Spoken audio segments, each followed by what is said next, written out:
तो प्यारे बच्चों, लास्ट लेक्चर में हम देख रहे थे rules of image formation in convex and concave lens. तो कॉन्वेक्स लेंस के हमने ये 3 रूल्स देखे थे और इसी तरह से हमने कॉन्केव लेंस के भी ये 3 रूल्स देखे थे अपने लास्ट लेक्चर में। तो इन्हीं के आधार पे कॉन्वेक्स लेंसेस के 6 केसेस बनते हैं इमेज फॉर्मेशन के, कॉन्वेक्स लेंस के 6 केसेस बनते हैं इमेज फॉर्मेशन के, और कॉन्केव लेंस के 2 केसेस बनते हैं इमेज फॉर्मेशन के। जैसे मिरर्स में हमने पढ़ा था वैसे यहाँ पे भी होता है। तो बारी बारी से हम हर एक केस को समझते हैं कि क्या हो रहा है और क्या नहीं हो रहा। Let's start with case number 1। तो ये हमारा पहला केस है जो हम देख रहे हैं। यहाँ पे हमें दिख रहा है कि ऑब्जेक्ट इज़ एट इन्फिनिटी। तो ऑब्जेक्ट के बारे में हम लिख देते हैं यहाँ पे। तो यहाँ जो हमारा ऑब्जेक्ट है, ऑब्जेक्ट इज़ एट इन्फिनिटी। इसीलिए रेज पैरेलल आ रही है प्रिंसिपल एक्सिस की, और हम देख रहे हैं कि वो लेंस से पास होने के बाद फोकस पे मीट कर रही हैं सारी रेज। तो यहाँ पर हम इमेज के बारे में 3 बातें लिखेंगे। इमेज के बारे में एक पोजीशन, दूसरा उसका नेचर और तीसरा उसका साइज़। तो पोजीशन क्या है? At focus. इमेज की position is at focus. Nature जो है वो रियल एंड इन्वर्टेड है। क्यों ऐसा? क्योंकि वो रेज एक्चुअल में मीट कर रही हैं वहाँ पे, इसीलिए इमेज जो बनेगा वो रियल बनेगा, और जो रियल इमेजेस होती हैं वो इन्वर्टेड होती हैं। तो इसीलिए हमने रियल और इन्वर्टेड लिख दिया है। साइज़ जो है वो बहुत ही छोटा होगा। 2 बातें हम लिख सकते हैं, या तो लिखो पॉइंट साइज्ड इमेज, या तो लिखो हाईली डिमिनिश्ड। तो मैं यहाँ लिख देता हूँ हाईली डिमिनिश्ड, यानी बहुत ही छोटे साइज़ का इमेज बनेगा वहाँ पे। ठीक है, तो ये था पहला केस। अब हम आते हैं अपने सेकंड केस के ऊपर। सेकंड केस यहाँ पे आप देख रहे हैं, दिस इज़ केस नंबर 2। और सेकंड केस में क्या हो रहा है? ऑब्जेक्ट को थोड़ा पास लाया हमने। अभी ऑब्जेक्ट जो है वो इन्फिनिटी और 2f के बीच में है। तो यहाँ पे 2 पॉइंट्स आपको दिख रहे होंगे, ये एक f दिख रहा होगा आपको और ये एक 2f दिख रहा होगा। तो देखो यहाँ पे वैसे इस डायग्राम में 2f के ही जगह पर c1 लिख दिया है, पर एक्चुअल में ये ट्रू नहीं होता है। एक्चुअल में जहाँ सेंटर ऑफ कर्वेचर हो वहीं 2f भी हो, ये ज़रूरी नहीं है।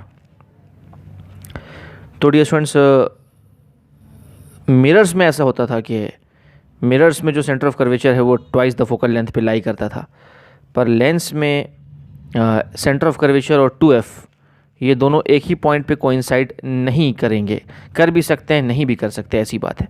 क्योंकि हमको पता है कि यहाँ 2 रिफ्रैक्टिंग सरफेस हैं और इस सरफेस का सेंटर ऑफ कर्वेचर कहीं और होगा, यानी सॉरी इसका तो उधर होगा। इस सरफेस का सेंटर ऑफ कर्वेचर कहीं और होगा और दूसरे वाले सरफेस का सेंटर ऑफ कर्वेचर कहीं और होगा। और अगर वो बाई कॉन्वेक्स है तब तो दोनों का सेंटर ऑफ कर्वेचर सेम होगा, सेम दूरी पर होगा, पर ज़रूरी नहीं है कि वो हमेशा 2f के साथ कोइंसाइड करे, ये ज़रूरी नहीं है। ठीक है, भले इस डायग्राम में उसने दिखा दिया है c और 2f एक ही जगह पर है, पर एक्चुअल में ये ज़रूरी नहीं है। ठीक है, अच्छा। तो अभी सेकंड केस में हम देख रहे हैं ऑब्जेक्ट के बारे में क्या हम लिख सकते हैं। ऑब्जेक्ट जो है वो बिटवीन इन्फिनिटी एंड 2f है। ठीक है, और यहाँ पर इमेज जो बन रहा है डियर स्टूडेंट्स, हम देखेंगे तो एक पैरेलल रे आई है जो फोकस से पास होते हुए चली गई, और दूसरी रे जो है वो ऑप्टिकल सेंटर से पास होकर गई है, और अल्टीमेटली इमेज जो बन रहा है वो f और 2f के बीच में बन रहा है। तो इमेज के बारे में 3 बातें लिखेंगे हम, पोजीशन, नेचर एंड साइज़। तो इमेज की पोजीशन कहाँ है? Between f and 2f। ठीक है, और इमेज का जो नेचर है वो रियल एंड इन्वर्टेड है, और इमेज का जो साइज़ है वो डिमिनिश्ड है, थोड़ा छोटा है वो ऑब्जेक्ट से। तो यहाँ पे सिर्फ मैं डिमिनिश्ड लिखूँगा। ठीक है, तो ये था हमारा केस नंबर 2। अब हम ऑब्जेक्ट को और पास लेके आएंगे केस नंबर 3 में। तो ये है डियर स्टूडेंट्स हमारा केस नंबर 3। इसमें ऑब्जेक्ट को और पास लेके आए हैं। ऑब्जेक्ट इस बार 2f पे रखा हुआ है, एग्जैक्टली 2f पे रखा है हमने ऑब्जेक्ट को। तो यहाँ मैं लिख देता हूँ ऑब्जेक्ट जो है हमारा, उसकी पोजीशन क्या है? It is at 2f। और इमेज के बारे में 3 बातें हम लिखेंगे, position, nature and size. Image की पोजीशन क्या है डियर स्टूडेंट्स? इमेज की पोजीशन है एट 2f, यानी ऑब्जेक्ट भी 2f पे, इमेज भी 2f पे। ठीक है, और नेचर जो है वो फिर से रियल एंड इन्वर्टेड है, और साइज़ जो है वो सेम साइज़, इमेज और ऑब्जेक्ट का साइज़ यहाँ पे सेम होगा। ठीक है, फिर हम आते हैं डियर स्टूडेंट्स अपने फोर्थ केस पे, तो ये चौथा केस है हमारा। इसमें ऑब्जेक्ट को और पास लेके आए लेंस के हम, और इस बार ऑब्जेक्ट हमारा कहाँ है? इस बार जो हमारा ऑब्जेक्ट है वो बिटवीन 2f एंड f है। और इमेज की अगर हम चर्चा करें तो 3 बातें लिख रहे हैं, position, nature and size. Image की पोजीशन कहाँ है डियर स्टूडेंट्स? इस बार इमेज जो है वो और दूर जा चुका है। तो आप देख रहे हैं जैसे जैसे ऑब्जेक्ट लेंस के पास आ रहा है वैसे वैसे इमेज जो है वो लेंस से दूर जा रही है। तो इमेज इस बार बियॉन्ड 2f चला गया है, ठीक है। तो इमेज इज़ बियॉन्ड 2f, ठीक है। नेचर अभी भी वही है, रियल एंड इन्वर्टेड, और साइज़ जो है वो इस बार वो मैग्नीफाइड हो चुका है, बड़ा हो गया है अब इमेज, तो मैं मैग्नीफाइड लिख देता हूँ, ठीक है। तो ये था हमारा केस नंबर 4। उसके बाद हम आते हैं केस नंबर 5 में। ये रहा हमारा केस नंबर 5। केस नंबर 5 में ऑब्जेक्ट को और पास लेके आए हैं। इस बार ऑब्जेक्ट को हमने फोकस पे ला के रख दिया है। तो ऑब्जेक्ट के बारे में मैं लिख रहा हूँ, object is kept at focus. और इमेज जो है उसके बारे में फिर से हम 3 बातें लिखेंगे, पोजीशन, नेचर एंड साइज़। तो इमेज इस बार कहाँ चला गया? इन्फिनिटी पे जाके, मतलब रेज जो है वो ऑलमोस्ट पैरेलल हैं। तो हम बोल सकते हैं कि ये इन्फिनिटी पे अगर जाके मीट करेंगी तो position of image will be at infinity, nature of image will be real and inverted, क्योंकि जहाँ कहीं भी वो मीट करेंगी तो वो एक्चुअल में मीट होंगी, तो उसको हम रियल एंड इन्वर्टेड बोल रहे हैं। और साइज़ जो है वो हाईली मैग्नीफाइड उस इमेज का साइज़ होगा, ठीक है। और अब हम आते हैं छठे और आखिरी केस में। और कॉन्वेक्स लेंस का ये जो आखिरी केस है, इसमें ऑब्जेक्ट को हम और ज़्यादा पास लेके आए हैं। और इस बार हमने ऑब्जेक्ट को कहाँ ला के रखा? ऑब्जेक्ट को इस बार between focus and optical centre, इन दोनों के बीच में ला के ऑब्जेक्ट को रखा गया है। इमेज की अगर हम बात करें तो इमेज का पोजीशन, नेचर और साइज़, ये 3 चीज़ों की हम बात करेंगे। तो पोजीशन क्या है इमेज की? पोजीशन है same size, same side as of object, same side as of object, मतलब जिधर ऑब्जेक्ट है इमेज उधर ही फॉर्म हो गया। देखिए आप, ऑब्जेक्ट जिधर है इमेज भी उधर ही फॉर्म हो गया है, ठीक है। नेचर जो है इस बार वो वर्चुअल एंड इरेक्ट है, वर्चुअल एंड इरेक्ट। और साइज जो है वो फिर से मैग्नीफाइड है, ठीक है।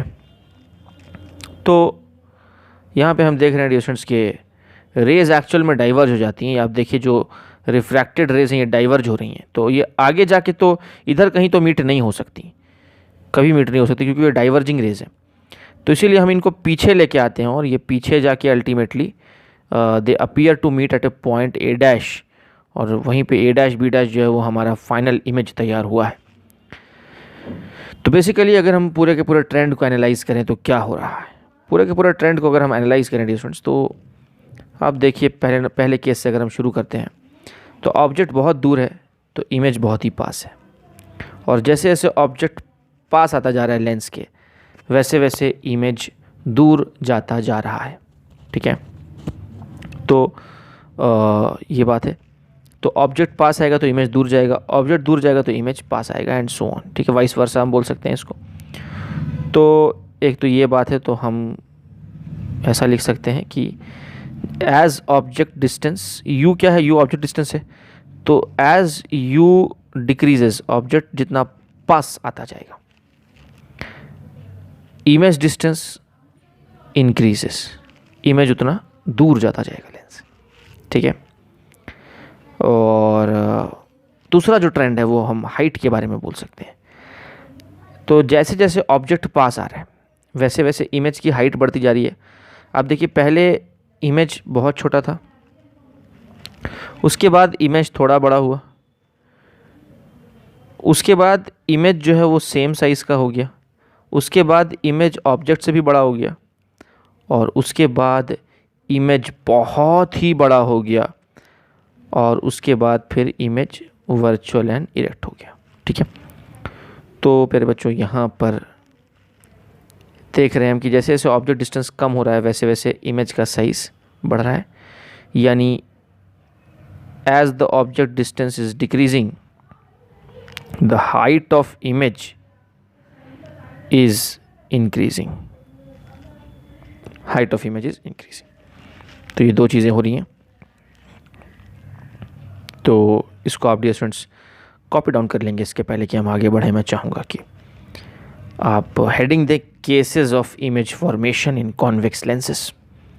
Cases of image formation in convex lenses heading देंगे आप, और उसके बाद ये केसेस आप कॉपी करेंगे. पहले आप ये पहले दो केसेस कॉपी कर लें, और एक बार आपका ये कॉपी हो जाए तो फिर हम आगे बढ़ते हैं. और फिर ये आपने कॉपी कर लिया होगा तो आगे बढ़ते हैं. ये 3 और 4 ये दो केस हैं, ये भी आप कॉपी करें. मैं टाइम दे रहा हूँ आपको, ये पॉज करके आप कॉपी डाउन कर लेंगे. देखिए डायग्राम हो सकता है आपसे अच्छे से ना बन पाए एक बार में, घबराने की कोई बात नहीं है. बस आपको ट्रेंड समझना है, ऑब्जेक्ट कहाँ तो इमेज कहाँ, बस आपको ट्रेंड समझना है. अभी नीट में तो आपको वो डायग्राम बनाने थोड़ी बोलेंगे डियर स्टूडेंट्स. नीट में तो बस डेटा दिया रहेगा, आपको फॉर्मूला लगा के आंसर निकालना है बस. तो आपको बस जनरल ट्रेंड क्या है वो बस आपको ध्यान में रखना है. डायग्राम आपसे सही से नहीं भी बन रहा ना, घबराने की कोई बात नहीं है. ठीक है, तो ये उम्मीद है आपने कॉपी कर लिया होगा. और उसके बाद ये आखिरी के दो केस हैं, ये भी आप कॉपी डाउन कर लें पॉज करके. और ये तो आपने बचपन में भी ये केसेस पढ़े हैं प्यारे बच्चों, है ना. तो इसमें कोई नई बात नहीं है, ये पढ़ा हुआ है आपका बचपन में. तो उम्मीद है आपने ये भी कॉपी डाउन कर लिया होगा. और उसके बाद फिर डिस्टेंस आप नोट बोल के ये चीज़ें लिख लें कि जैसे जैसे ऑब्जेक्ट डिस्टेंस घट रहा है वैसे वैसे इमेज डिस्टेंस जो है वो बढ़ रहा है, और जैसे जैसे ऑब्जेक्ट डिस्टेंस घट रहा है वैसे वैसे इमेज की साइज़, हाइट ऑफ इमेज जो है वो इंक्रीज़ हो रहा है. तो ये भी आप नोट बोल के कॉपी डाउन कर लेंगे. तो ये इतना आप कॉपी कर लें. उसके बाद फिर हम आगे बढ़ते हैं कॉनकेव लेंस की तरफ. पहले आप ये कॉपी कर लें. तो बच्चों हमने देखा कि कॉन्वेक्स लेंस में हर तरह का इमेज हमको देखने को मिलता है. यानी कॉन्वेक्स लेंस में हमको छोटे साइज़ का भी इमेज मिल सकता है, सेम साइज़ का इमेज भी मिल सकता है, बड़े साइज़ का इमेज भी मिल सकता है. और यही नहीं, कॉन्वेक्स लेंस में हमको रियल इमेजेस भी मिल सकते हैं, और हमको जो आखिरी वाला केस है इसमें एक वर्चुअल इमेज भी हमको मिल सकता है. यानी कॉन्वेक्स लेंस में हमको सारी वैरायटी ऑफ इमेजेस मिल सकती हैं. लेकिन याद रहे कि कॉन्वेक्स लेंस में जो वर्चुअल इमेज होता है वो मैग्नीफाइड होता है ना. वर्चुअल वाला इमेज क्या होता है, मैग्नीफाइड होता है. लेकिन जब हम कॉनकेव लेंस की बात करेंगे तो यहाँ भी वर्चुअल इमेज मिलता है, पर वो जो वर्चुअल इमेज होता है वो डिमिनिश्ड होता है. इसकी भी हम चर्चा करेंगे डियर स्टूडेंट्स. तो ये कॉनकेव लेंस के दो केसेस ऑफ इमेज फॉर्मेशन है, जिसमें हम पहला केस देख रहे हैं डियर स्टूडेंट्स. तो आइए पहले केस को हम देखते हैं. इसमें हम देख रहे हैं कि रेज जो है वो प्रिंसिपल एक्सिस के पैरेलल आ रही हैं. तो ऑब्जेक्ट के बारे में हम कुछ कमेंट कर देते हैं. Object is at infinity. ठीक है. और इमेज की अगर हम बात करें तो इमेज कहाँ बन रहा है डियर स्टूडेंट्स, फोकस पे बन रहा है. हम देख सकते हैं यहाँ पर जो है रेज अपीयर टू मीट हो रही हैं, रेज डाइवर्ज हो रही हैं, उनको पीछे लेके आएंगे तो they appear to meet at this F1 focus. ठीक है. तो इमेज के बारे में 3 चीज़ें हम लिखेंगे, पोजीशन, नेचर एंड साइज़. तो इमेज की पोजीशन क्या है, एट फोकस. और इमेज का जो नेचर है वो क्या है, वर्चुअल एंड इरेक्ट है. और इमेज का जो साइज़ है वो हाईली डिमिनिश्ड है, बहुत ही छोटा है. पॉइंट साइज़ का इमेज वहाँ पे तैयार हो रहा है, तो ये हाईली डिमिनिश्ड. ठीक है. इसके बाद हम जो सेकंड केस है वो देख रहे हैं. इस बार ऑब्जेक्ट को थोड़ा पास लाया है हमने. पास ला के हम कहीं भी रख सकते हैं उसको. अब जैसे यहाँ पे आप देख रहे हैं तो यहाँ पे उसको 2F और F के बीच में कहीं तो भी रखा है. आप कहीं भी रख ले डिस्टेंस ऑब्जेक्ट, कोई फ़र्क नहीं पड़ता. तो यहाँ पर जो इमेज तैयार हो रहा है A' B', वो इमेज फिर से वर्चुअल इरेक्ट है और छोटे साइज़ का है. तो मैं पहले ऑब्जेक्ट के बारे में लिख देता हूँ. Object anywhere near the lens, anywhere near the lens on the principal axis, है ना. और इमेज के बारे में मैं क्या लिखूँगा डिस्टेंस, पोजीशन जो है, नेचर एंड साइज़. तो पोजीशन उसका कहाँ है, पोजीशन है between O and F, optical centre and focus. Nature जो है वो डिमिनिश्ड है, डिमिनिश्ड. और साइज़ जो है वो, सॉरी, नेचर तो डिमिनिश्ड नहीं है डियर स्टूडेंट्स.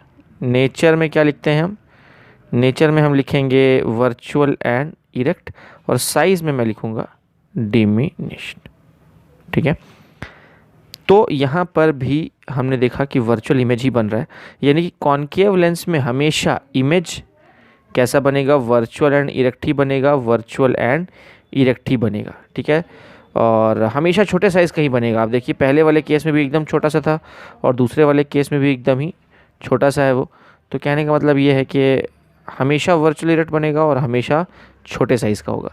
तो कॉन्वेक्स का जो आखिरी केस था उसमें और इसमें क्या फ़र्क है, कॉन्वेक्स का जो आखिरी केस था यहाँ पे भी वर्चुअल इमेज था लेकिन ये मैग्नीफाइड था, और यहाँ पे भी दोनों केस में वर्चुअल इमेजेस हैं लेकिन ये डिमिनिश्ड है डियर स्टूडेंट्स, ठीक है। तो यही डिफरेंस है दोनों में।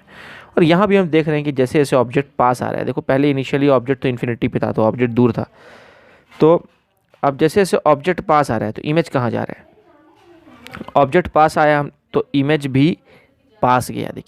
देखिए पहले इमेज डिस्टेंस कितना था, यहाँ पे इमेज डिस्टेंस f के बराबर था और बाद में इमेज डिस्टेंस देखिए थोड़ा छोटा हो गया ना। यानी कहने का मतलब है कि जैसे जैसे u डिक्रीज़ हो रहा है वैसे वैसे v भी डिक्रीज़ हो रहा है, ठीक है। तो मैं इस बात को लिख देता हूँ स्टूडेंट्स। तो जैसे जैसे u जो है ऑब्जेक्ट डिस्टेंस जो है वो जैसे जैसे डिक्रीज़ हो रहा है वैसे वैसे जो इमेज डिस्टेंस है वो भी डिक्रीज़ हो रहा है, ठीक है। और साइज़ की अगर हम बात करें तो u जैसे जैसे डिक्रीज़ हो रहा है, v नहीं, हाइट ऑफ इमेज वैसे वैसे इंक्रीज़ हो रहा है। आप देखिए पहले जब इन्फिनिटी पे था तो पॉइंट साइज़ का इमेज था और जैसे जैसे थोड़ा थोड़ा पास आएंगे हम तो इमेज का साइज़ थोड़ा बड़ा हो रहा है, तो पहले से बड़ा हो जाएगा। वैसे ऑब्जेक्ट से छोटा ही रहेगा हमेशा लेकिन पहले से वो बड़ा हो जाएगा। तो जैसे जैसे ऑब्जेक्ट पास आ रहा है इमेज की साइज़ बड़ी होती जा रही है और जैसे जैसे ऑब्जेक्ट पास आ रहा है तो इमेज भी लेंस के पास जा रहा है, ठीक है। तो ये दो बातें थी जो हमने यहाँ पे नोट की। तो मैं चाहूँगा डियर स्टूडेंट्स कि इसके पहले कि हम आगे बढ़ें आप ये दोनों केसेस कॉपी कर लेंगे, हेडिंग दे देंगे cases of image formation, cases of image formation in concave lens, और फिर ये दोनों केसेस आप कॉपी डाउन कर लें। और एक बार ये कॉपी डाउन हो जाए तो उसके बाद फिर आप ये वाला केस भी नोट बोल के कॉपी डाउन कर लेंगे, नोट बोल के ये भी कॉपी कर लेंगे डियर स्टूडेंट्स।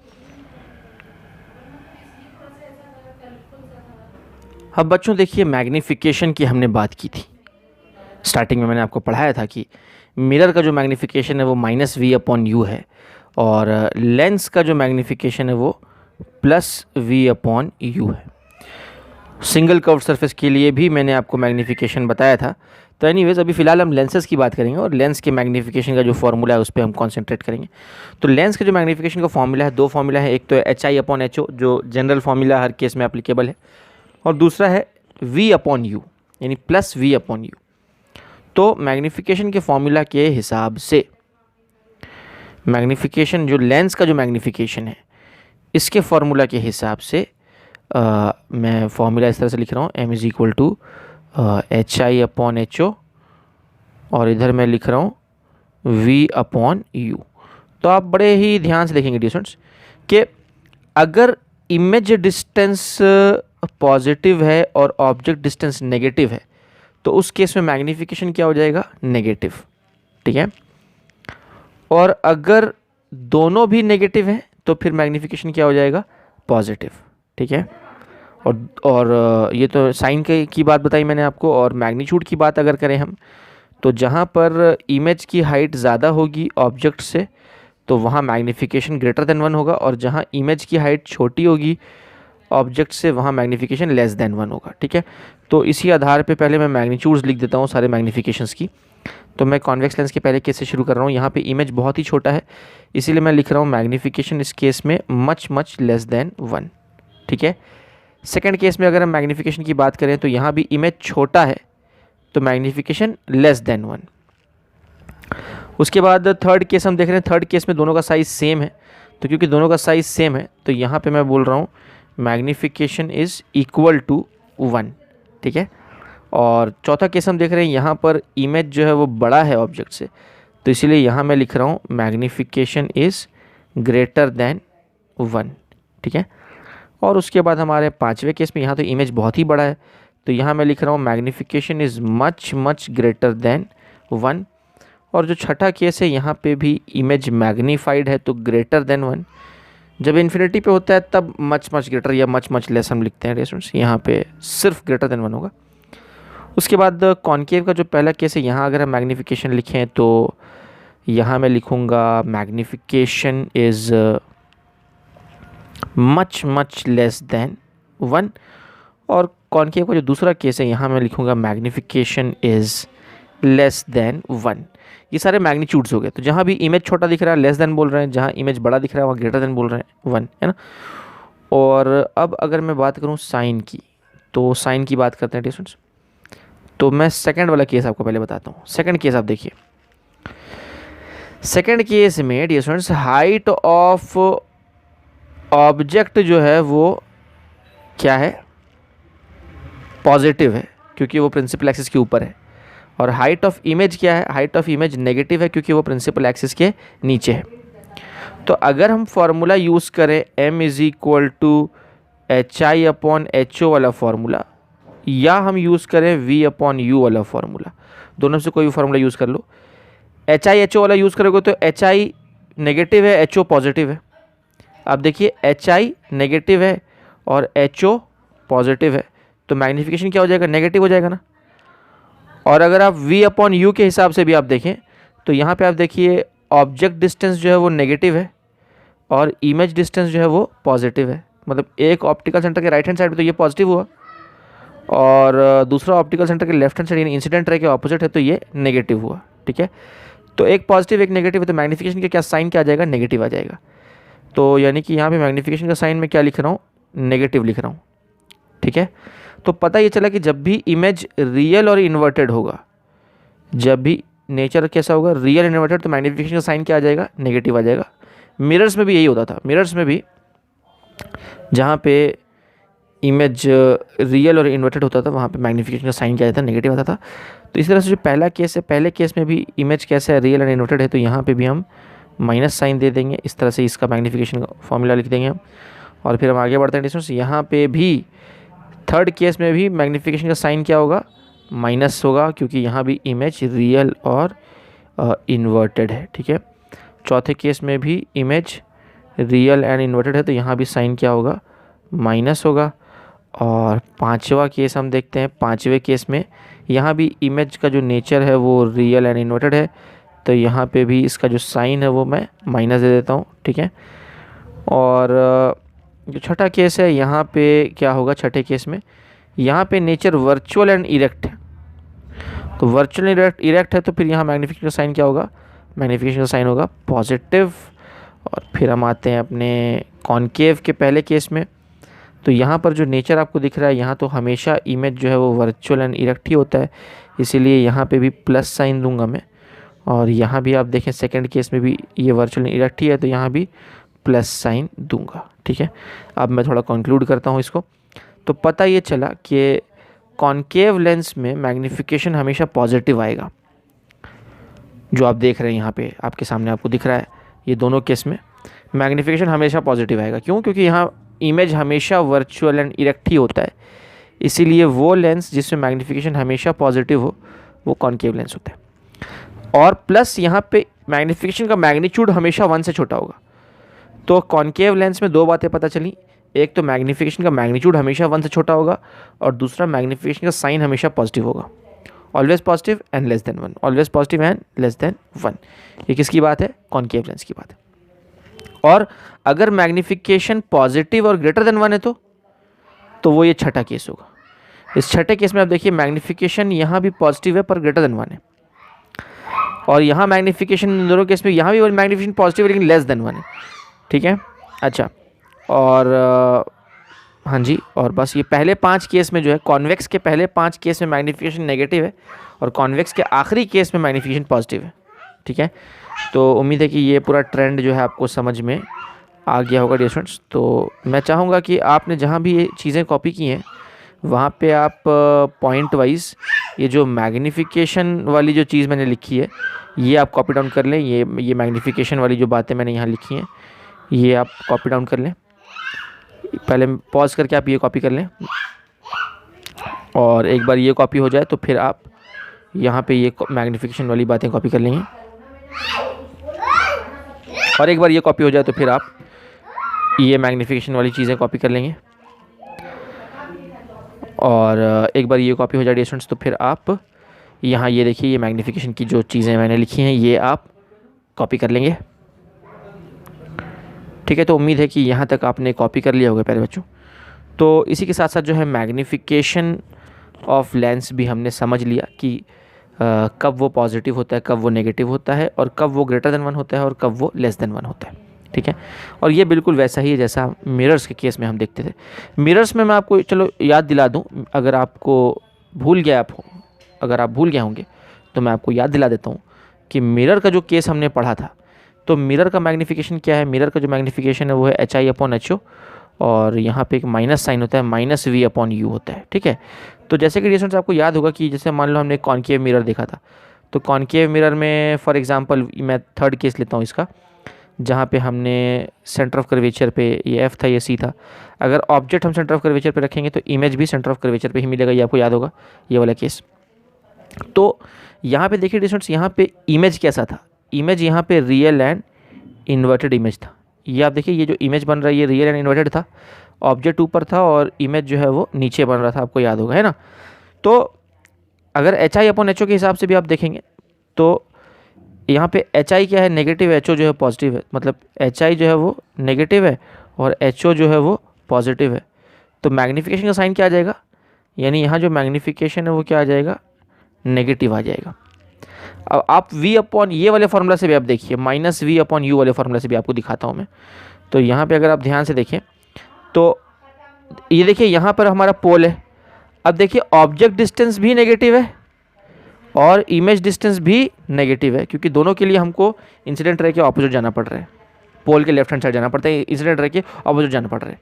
तो अब ऊपर आप देखिए फॉर्मूला में, अब यहाँ इमेज डिस्टेंस भी नेगेटिव और ऑब्जेक्ट डिस्टेंस भी नेगेटिव, तो माइनस माइनस प्लस, और ये प्लस और माइनस माइनस, यानी अल्टीमेटली मैग्नीफिकेशन आप इस फार्मूला के थ्रू देखें या इस फार्मूला के थ्रू देखें, अल्टीमेटली मैग्नीफिकेशन क्या हो जा रहा है, नेगेटिव ही हो जा रहा है डिस्टेंस। ठीक है, यानी मिरर हो या लेंस हो, अगर मैग्नीफिकेशन नेगेटिव आ रहा है तो इसका मतलब है कि वो इमेज कैसा है, रियल एंड इन्वर्टेड है, और अगर मैग्नीफिकेशन पॉजिटिव आ रहा है तो इसका मतलब है कि वो वर्चुअल एंड इरेक्ट है। तो उम्मीद है आपको बात समझ में आ रही होगी। तो बस इतनी सी बात है, और अगर कुछ नहीं भी समझ में आया तो अल्टीमेटली यही 3 फार्मूला है मैग्नीफिकेशन के जो आपको ध्यान में रखने हैं, साइन के साथ वैल्यूज पुट करना है और आपको आंसर पा लेना है, और कोई ऐसी बात नहीं है। ठीक है, ओके जी। अब इसी के साथ साथ मैं आगे बढ़ता हूँ अपने अगले फार्मूला की ओर, और जो बहुत ही प्रचलित है, आपने बचपन में भी पढ़ा हुआ है डिस्टेंस, जिसको हम बोलते हैं लेंस फार्मूला। ठीक है, लेंस के लिए एप्लीकेबल है, किसी भी टाइप के लेंस के लिए एप्लीकेबल है। तो यहाँ पे मैं आपको बताना चाहूँगा कि ये मिरर फार्मूला का भाई है। तो मिरर फार्मूला आपने क्या पढ़ा था, मिरर फार्मूला जो हमने पढ़ा था डिस्टेंस, मिरर फार्मूला मैं आपको याद दिला दूँ। तो मिरर फार्मूला हमने पढ़ा था 1/V + 1/U = 1/F, ये हमने पढ़ा था मिरर फार्मूला। ठीक है, और इसका भाई है लेंस फार्मूला। लेंस फार्मूला क्या है, 1/V - 1/U = 1/F। तो बस एक माइनस साइन का फ़र्क है, यहाँ जो प्लस साइन आपको दिख रहा था वो यहाँ पे क्या है, माइनस साइन है। ठीक है, और कोई उसमें चेंज नहीं है। तो ये एक लेंस फार्मूला है जो कि इम्पॉर्टेंट है। यहाँ पे जो भी गिवन डेटा होगा वो आपको साइन के साथ पुट करना है, और जो अननोन है उसका साइन पुट नहीं करना, अननोन ऑटोमेटिकली आपको मिल जाएगा साइन के साथ। तो मैं यहाँ लिख देता हूँ, पुट द गिवन वैल्यूज़